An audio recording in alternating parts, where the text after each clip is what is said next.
Assalamualaikum warahmatullahi wabarakatuh teman-teman semuanya. Teman-teman pastinya udah dengar ya berita tentang Megatrust. Oke, itu jadi perbincangan hangat untuk sekarang ini tentang isu Megatrust ya. Tapi sebelumnya teman-teman harus tahu dulu pengertian dari Megatrust. Jadi Megatrust ini adalah sejenis gempa yang disebabkan oleh pergerakan lempeng tektonik gitu ya, yang bisa menyebabkan gelombang tsunami gitu, saking dahsyatnya. Dan kita tahu kalau misalkan untuk yang gempa yang berkekuatan atau intensitas berapa yang bisa menyebabkan tsunami, yaitu di skala 7 skala Richter ke atas gitu ya. Nah, di sini bisa nggak sih untuk Indonesia berpotensi untuk melakukan Megatrust gitu, ada bencana Megatrust? Jawabannya bisa banget. Kenapa? Karena hal ini didukung oleh letak geologis Indonesia gitu ya. Secara geologis Indonesia ini terletak di 3 lempeng utama teman-teman. Yang pertama itu lempeng Indo-Australia di sebelah selatan, Eurasianya sebelah utara, dan di sebelah timurnya ada lempeng Pasifik. Dan ternyata untuk lempeng-lempeng ini bergerak, tidak statis gitu ya, bergerak secara dinamis gitu. Nah, cirinya lempeng ini bergerak dengan adanya gejala gempa bumi.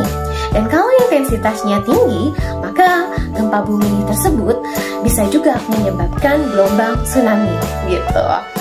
Terus proses yang kedua ya, yang menyebabkan mendukung ya, teori yang mendukung Indonesia bisa melakukan Megatrust selain letak geologisnya yang di 3 lempeng ini, dan Indonesia pun sampai dengan saat ini masih terjadi proses orogenesis gitu ya, proses pembentukan pegunungan, di mana Indonesia ini dilalui oleh sirkum atau rangkaian pegunungan Mediterania dan Pasifik. Jadi ada 2 rangkaian pegunungan yang melalui negara Indonesia, yaitu sirkum Mediterania yang arahnya dari Eropa, pegunungan Alpen, terus maju ya ke pegunungan Himalaya, terus arah Kanyoma, Myanmar, Thailand, Malaysia, dan masuk ke Indonesia, yaitu di Pulau Sumatera, Jawa, Nusa Tenggara, Bali, Nusa Tenggara, sampai ke Maluku. Itu untuk sirkum Mediterania yang pertama. Dan yang kedua adalah sirkum Pasifik, dimulai dari pegunungan Andes, Amerika, Jepang, Filipina, dan ke Sulawesi gitu. Dan proses pegunungan ini, rangkaian pegunungan ini atau peristiwa orogenesisnya masih berlangsung hingga sekarang gitu. Makanya nggak heran kalau di Indonesia sering terjadi gempa, baik itu gempa tektonik karena pergeseran lempeng dan gempa vulkanik gitu ya, karena aktivitas gunung berapi gitu.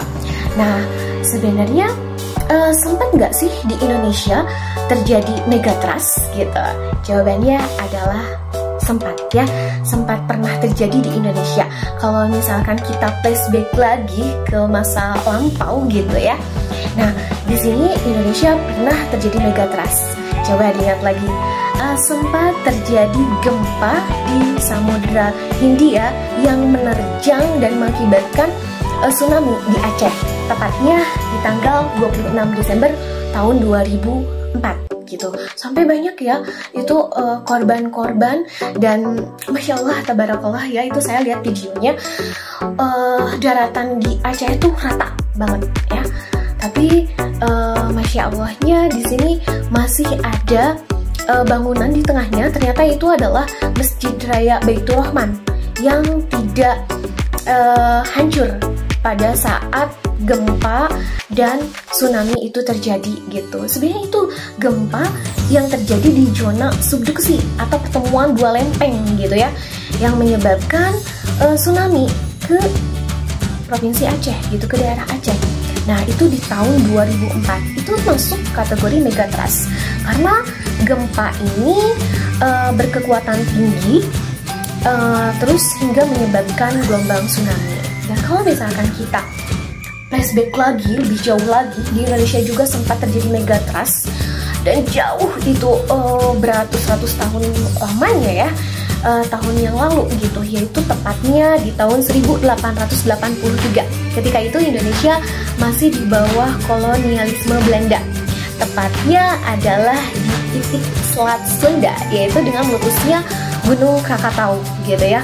Gunung Krakatau meledak sampai hancur gunungnya itu dan menyebabkan gelombang tsunami setinggi 43 meter.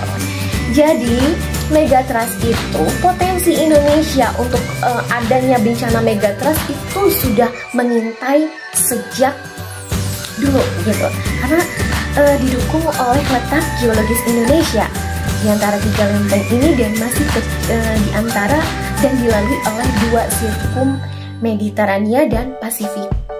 Jadi memang potensinya udah ada sejak zaman dulu gitu untuk megatrust ini. Cuma diangkat kembali gitu. Ternyata sekarang menyeruak kembali untuk megatrust ini. Padahal dari dulu juga Indonesia sebenarnya sudah ada potensi dari dulu untuk megatrust ini. Dan kalau ditanya nih, ada nggak sih daerah di Indonesia yang lepas dari megatrust gitu?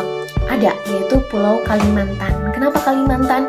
Karena di sini untuk sirkum Mediterania dan sirkum Pasifik itu tidak melalui Pulau Kalimantan gitu ya. Jadi jarang sekali kan kalau di Kalimantan itu terjadi gempa bumi atau aktivitas vulkanik gitu, karena memang bukan zona pertemuan lempeng tektonik atau zona subduksi dan tidak dilalui juga oleh Mediterania dan Pasifik. Cuma kita berharap memang potensinya ada dari zaman dulu pun gitu ya, karena posisi Indonesia letak secara geologisnya mendukung adanya megatrust, dan kita berharap semoga bencana ini untuk yang megatrust tidak terjadi sekarang-sekarang ya. Tapi kalau untuk antisipasi sih boleh gitu. Cuma kenapa sih menyerangnya di sekarang-sekarang? Padahal dari zaman dulu juga memang Indonesia potensi bencananya nggak main-main, entah itu bencana geologi maupun yang lainnya. Kalau di Kalimantan jarang sekali terjadi kasus gempa gitu, baik itu secara tektonik maupun vulkanik ya, karena bukan zona subduksi juga. Tapi memang ada bahaya juga ya di Kalimantan untuk mengintai bahaya bencana yang mengintai Kalimantan, yaitu kebakaran hutan gitu. Jadi tetap waspada untuk rakyat Indonesia, dan kita berharap mudah-mudahan tidak ada bencana di negeri kita. Mudah-mudahan aman, damai, dan semoga tayangan ini memberikan pemahaman kepada teman-teman semuanya bahwa memang Indonesia punya potensi untuk bencana dan meningkatkan kewaspadaan kita. Semoga tayangan ini bermanfaat. Oke, wassalamualaikum warahmatullahi wabarakatuh.